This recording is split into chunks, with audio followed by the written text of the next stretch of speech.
Good morning class. Welcome all of you to 12th class. आप लोगों का result आ गया है। 11th क्लास आप लोगों की कंप्लीट हो गई है। 11th क्लास आप लोगों ने पास की है। जिन लोगों ने अपना रिज़ल्ट देख लिया है उनका तो कंफर्म है कि उन लोगों ने 11th क्लियर कर लिए, पास कर लिए है। 12th क्लास में वो लोग आ गए हैं। बहुत सारे लोगों ने अपने रिज़ल्ट भी नहीं देखे हैं, तो वो कैसे कंफर्म होगा उनका रिज़ल्ट कि पास हैं या 11th में पहुँचे या नहीं पहुँचे। तो आप लोग अपना रिज़ल्ट देखो, तभी आपको क्लियर होगा कि आपने 11th पास किया है। ठीक है, ये हमारी हिंदी बुक है। 12th क्लास में अब आप लोग आ गए हो। हिंदी बुक है आरओ भाग 2। भाग 2 इसलिए क्योंकि भाग 1 11th के लिए होता है, आरओ का भाग 1 11th के लिए होता है और भाग 2 जो है वो आप लोगों के लिए है। ठीक है, तो आरओ है ये आपका टेक्स्ट बुक है और इसका सप्लीमेंट्री बुक भी एक है, वो आपको नेक्स्ट क्लास में मैं आपको दिखाऊंगी। आपको आपके ग्रुप में सारी इन्फॉर्मेशन डेली आ रही हैं, सारे टाइम टेबल आ गए हैं, कॉपी और बुक की लिस्ट आ गई है आपके उसमें। तो बुक्स तो अभी आपको खरीदने की जल्दी नहीं है, आपको बुक नहीं खरीदना है। जो डेली आपको पीडीएफ आते हैं, आप पीडीएफ ओपन करके और पीडीएफ का फोटोकॉपी आप लोग करवा लो। पीडीएफ से आप पढ़ सकते हो। और नोट्स तो आपको, लेकिन कॉपीज तो आपको लेना है, और नोट्स आप कंपलसरी अपने नोट्स तो बनाना स्टार्ट ही कर दो, क्योंकि ये कोर्स जो भी हो रहा है वो रिपीट नहीं होगा। तो आरओ भाग 2 12th क्लास के लिए है। इसमें पूरा पुस्तक के बारे में है। उसके बाद है ये इंडेक्स है। तो इंडेक्स में काव्य खंड, मतलब जो कविता का खंड है वो है इसमें, इस बुक में। और इसमें सबसे पहले कविता है हरिवंश राय बच्चन की, आत्म परिचय और एक गीत। तो हरिवंश राय बच्चन के बारे में आज हम पढ़ते हैं, मैं आपको एक्सप्लेन करती हूँ। 12th क्लास में आपको अटेंडेंस का ध्यान रखना पड़ेगा। आपको 12th बोर्ड देना है तो आपको अटेंडेंस पूरी होना ज़रूरी है आपकी। और जो कोर्स हो रहा है वो ऑनलाइन, अभी तो हम ऑनलाइन ही पढ़ रहे हैं, तो ऑनलाइन भी आपकी अटेंडेंस लगेगी। और डेली आपको जो भी नोटिस आएगा, जो भी आपको इन्फॉर्मेशन मिलेगी ग्रुप से, वो आपको फॉलो करनी है, वो आपको अपडेट रहना है उसके लिए आपको। क्योंकि अब आप 12th में हो तो आपको प्रॉपर ऑनलाइन हो या ऑफलाइन हो क्लास अटेंड करके कोर्स कंप्लीट करना ही है आपको। तो नोट्स आपको बनाना है। यदि जो भी आपको प्रॉब्लम आती है तो आप टीचर से डिस्कस कर सकते हैं। तो काव्य खंड हम लोग ले रहे हैं सबसे पहले। तो हरिवंश राय बच्चन है फर्स्ट। आपकी जो काव्य संग्रह से कविता जो है वो हरिवंश राय बच्चन की है। अभी तक हमने जितने लेखक और जो अभी तक आप 9th 10th और 11th में जो भी लेखक और कवि आपने पढ़े वो रिपीटेड थे, मतलब जैसे सुमित्रा नंदन पंत है, तुलसीदास, कबीर। लेकिन अभी इस काव्य खंड में आप जब पढ़ोगे तो बहुत सारे नए कवि हैं जिनको आपने अभी तक नहीं पढ़ा होगा। जैसे महादेवी वर्मा, ये तो आपको पता है महादेवी वर्मा। अब जैनेन्द्र कुमार है, धर्मवीर भारती है, विष्णु खरे, रजिया सज्जाद जहीर है, ये आपके लिए नए कवि हैं। शमशेर बहादुर सिंह और फिराक गोरखपुरी हैं, ये हमारे लिए नए कवि हैं। तो इस काव्य संग्रह में हमको बहुत सारे नए कवियों की रचनाएं पढ़ने को मिलेंगी। हरिवंश राय बच्चन के लिए सबसे पहले ये, जैसे हम अभी तक पढ़ते आए हैं काव्य परिचय, कवि परिचय, तो ये कवि परिचय में सबसे पहले उनका जन्म है सन 1907 इलाहाबाद। आप या तो नोट्स बना सकते हैं पुरानी कॉपी में, अभी आप जब क्लास अटेंड कर रहे हैं आप उसी समय आप पेंसिल और कॉपी एक लेके बैठो ताकि आप इम्पोर्टेंट पॉइंट्स को नोट करते जाओ।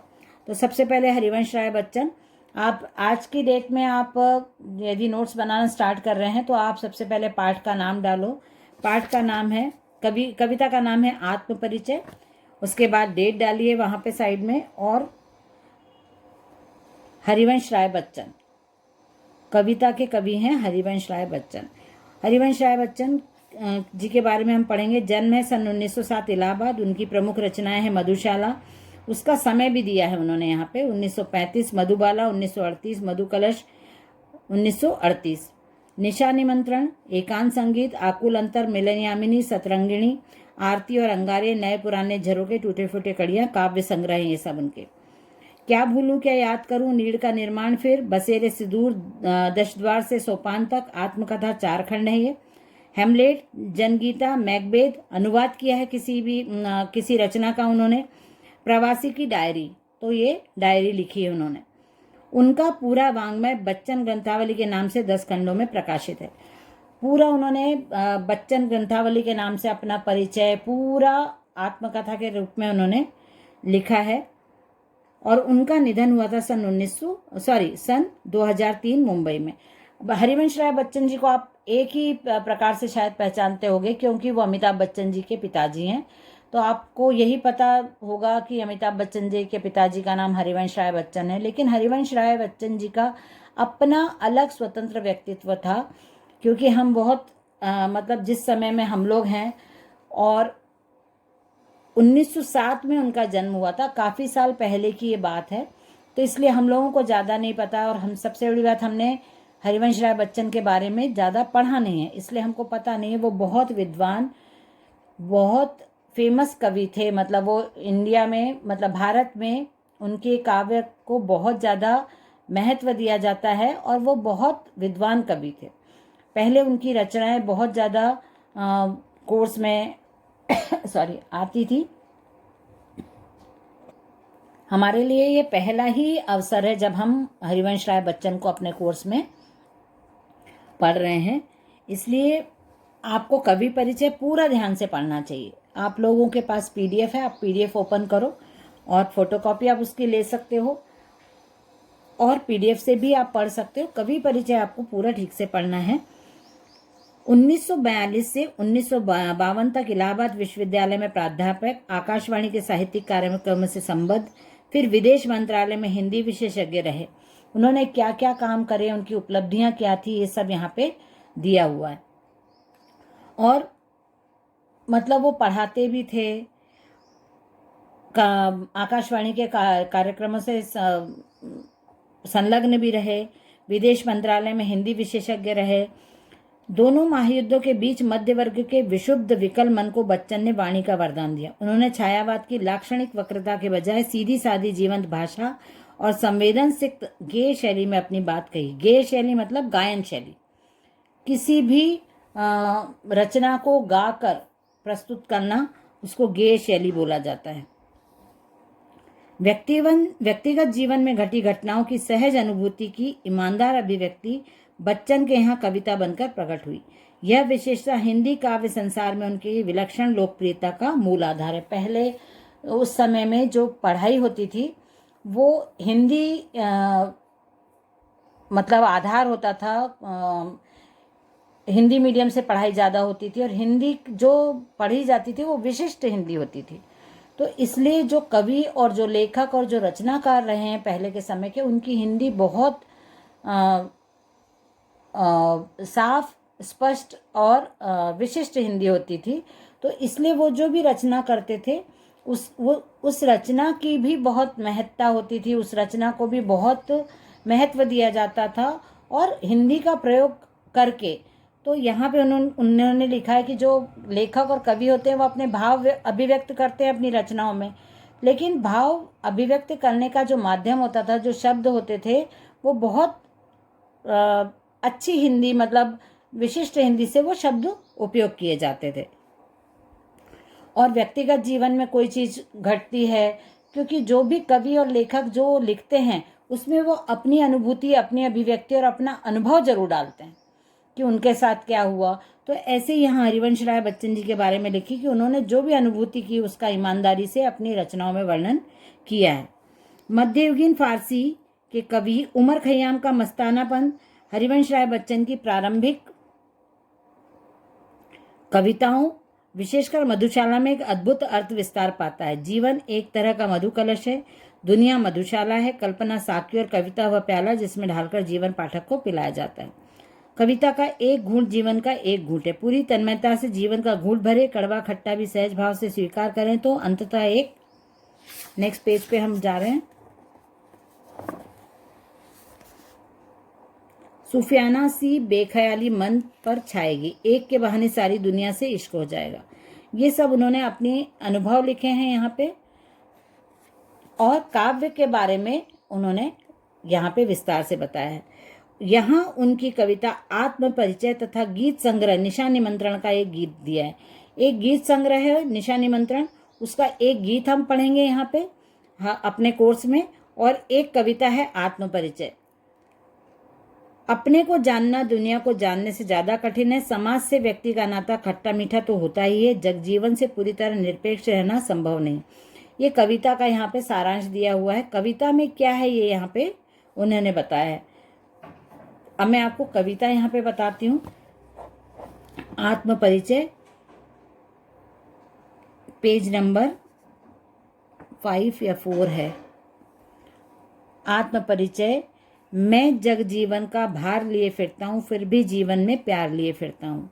कर दिया किसी ने झंकृत जिनको छूकर, मैं सांसों के 2 तार लिए फिरता हूँ। यहाँ पे अभी हमने सारांश में भी देखा कि उन्होंने जीवन की जो अनुभूति है, उनकी जीवन के प्रति जो वो सोचते हैं, वो उन्होंने इस कविता में प्रस्तुत किया है, रचना के रूप में बताया है कि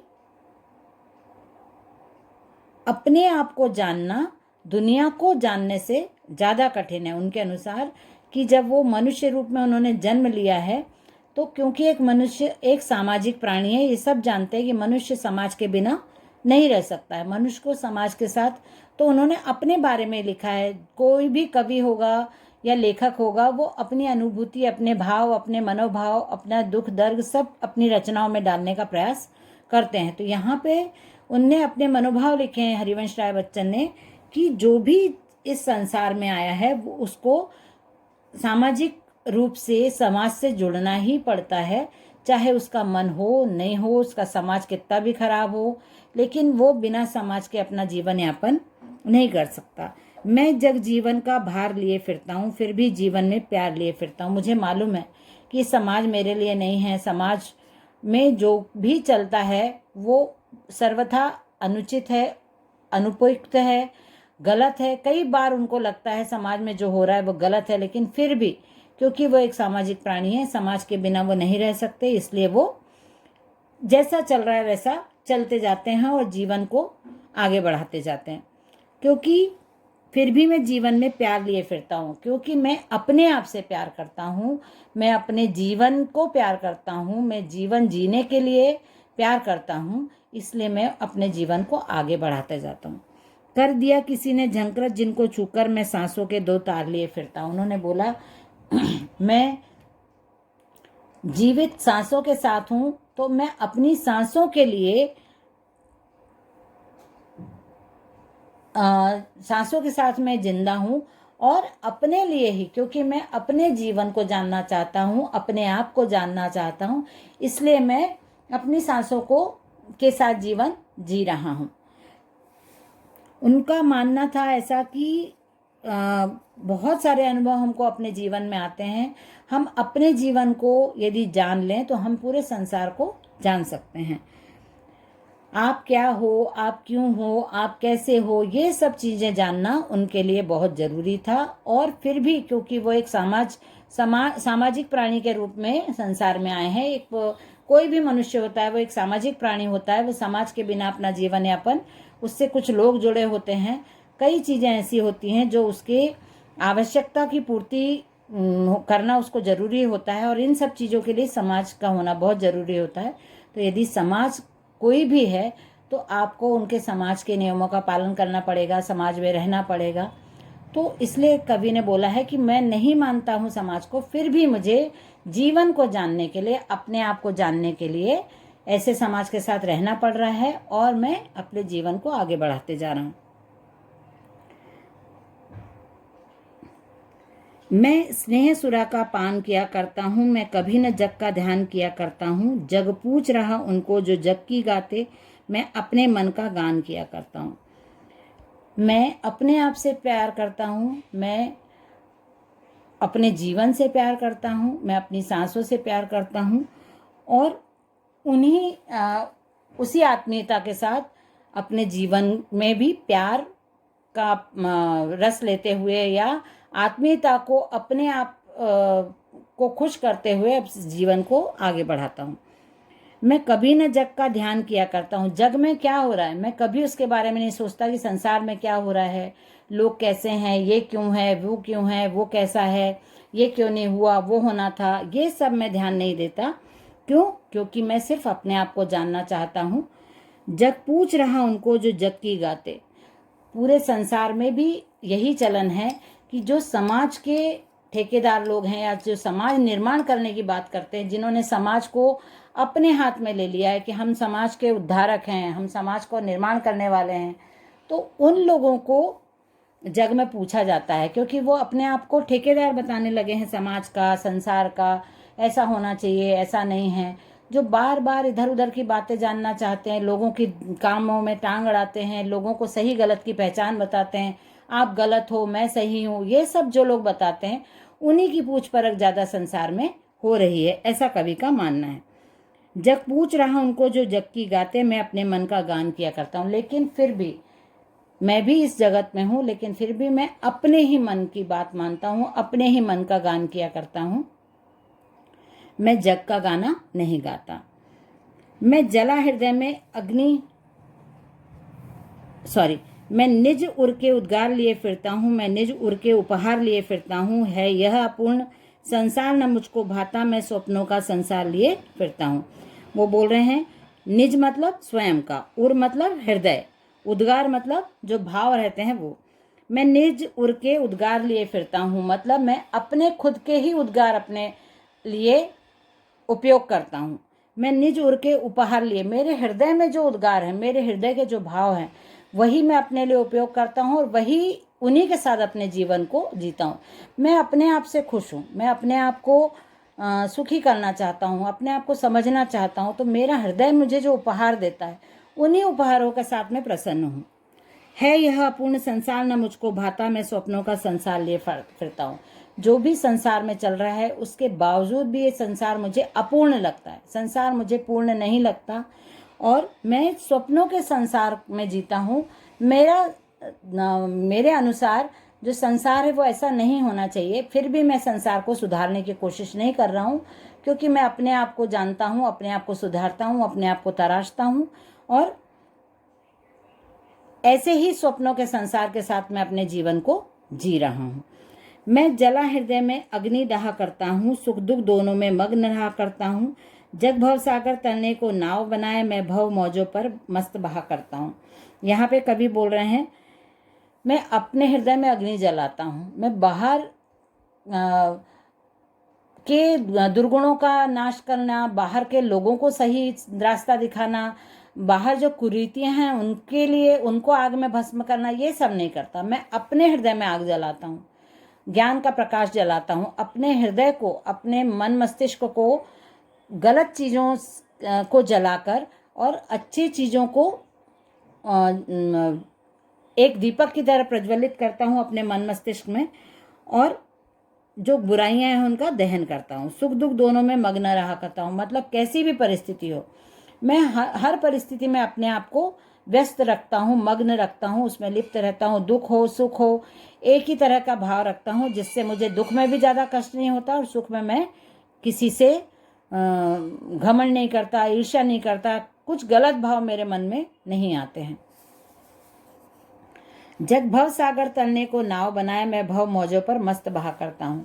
जब जो सांसारिक लोग रहते हैं, जो संसार के और दूसरे लोग हैं, वो संसार के नियमों के अनुसार संसार में जो सब हो रहा है, दूसरों की देखा देखी, आडंबर करना, दूसरों से ईर्ष्या करना, जलना, ये सब करने के बाद कुछ समय जीवन जीने के बाद जब उनको समझ में आता है कि हमने बहुत गलत काम किए हैं, तब वो पछताते हैं और अपने इस संसार को सुखी करने के लिए या आगे आने वाले अपने जन्म को सुधारने के लिए क्या करते हैं, बहुत दान पुण्य करने लग जाते हैं, बहुत पूजा पाठ करने लग जाते हैं, अपने आप को परिवर्तित करते हैं, नियम बनाते हैं, बहुत सारी चीज़ें ऐसी करते हैं जिससे वो आगे आने वाले जीवन में सुखी हो पाए। लेकिन मैं पहले से ही ऐसे काम नहीं करता, मैं भव मौजों पर मस्त बहा, जैसा भी जीवन चल रहा है मैं अब उस जीवन की लहर में साथ साथ बहता जाता हूँ। ना मैं जीवन को बदलने की कोशिश करता हूँ, ना मैं जीवन में कुछ किसी को सिखाना चाहता हूँ। जैसा जीवन चल रहा है मैं, क्योंकि अपने जीवन के लिए मैं जिम्मेदार हूँ, तो मैं अपने जीवन को अनवरत रूप से जैसा निरंतर चलता जा रहा है वैसा मैं चलाता जाता हूँ। ये हो गया कंप्लीट। यहाँ पे कंप्लीट तो नहीं हुआ ये कविता, ये हम आगे कल कंटिन्यू करेंगे इसके आगे का पार्ट, ठीक है बेटा।